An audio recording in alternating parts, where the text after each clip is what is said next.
తెలంగాణ భవన్లో బీఆర్ఎస్ నాయకులు మీడియాతో మాట్లాడుతున్నారు. లైవ్ చూద్దాం. చేయాలి అని మా తరఫున వాదించినటువంటి ఏకైక మంత్రి హరీష్ రావు గారు. అంతేకాకుండా మొదలు వాళ్ళని రెగ్యులరైజ్ చేయడానికి కొన్ని కోర్టు ఇబ్బందులు వస్తే దాన్ని ప్రత్యామ్నాయంగా వారికి minimum of the time scale ఇప్పించినటువంటి నాయకుడు హరీష్ రావు గారు. కాబట్టి అటువంటి నాయకుని మీద ఇట్లా ఆరోపణ చేయడం అనేటువంటిది అంత సహేతుకమైనటువంటిది కాదు. కాబట్టి హరీష్ రావు గారి మీద అటువంటి ఆరోపణలు చేసినటువంటి వారు ఎవరైతే ఉన్నారో వారు ఒకసారి ఆలోచించుకోవాలి. మా గురించి ఎంత కష్టపడ్డాడు. ఇవాళ మీరు కాంట్రాక్ట్ ఉపాధ్యాయులను ఎవరిని మందలించినా కానీ హరీష్ రావు గారు వాళ్ళనే మేమందరం రెగ్యులరైజ్ అయినాం అనేటువంటి ఒక మాట వాళ్ళు చెప్తా అంటారు.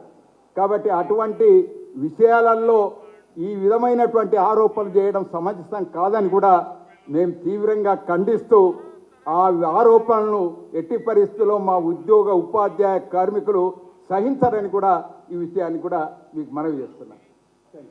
రెండవది, మరి ఆ రోజు కూడా 3 DAలు చెల్లిస్తామనేటువంటి ఒక మాట వారి మేనిఫెస్టోలో పొందుపరిచాడు. కానీ ఇంతవరకు ఆ ఊసు కూడా లేనటువంటి ఒక పరిస్థితి ఉన్నది.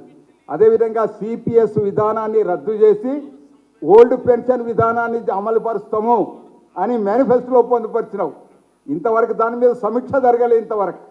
కాబట్టి మీరు ఏవైతే మీ మేనిఫెస్టోలో పొందుపరిచిండ్రో వాటిని ఒకసారి సమీక్షించి వాటిని తక్షణమే అమలయ్యేటట్టుగా చర్యలు తీసుకోవాల్సిందిగా ఈ సందర్భంగా విజ్ఞప్తి చేస్తున్నాం.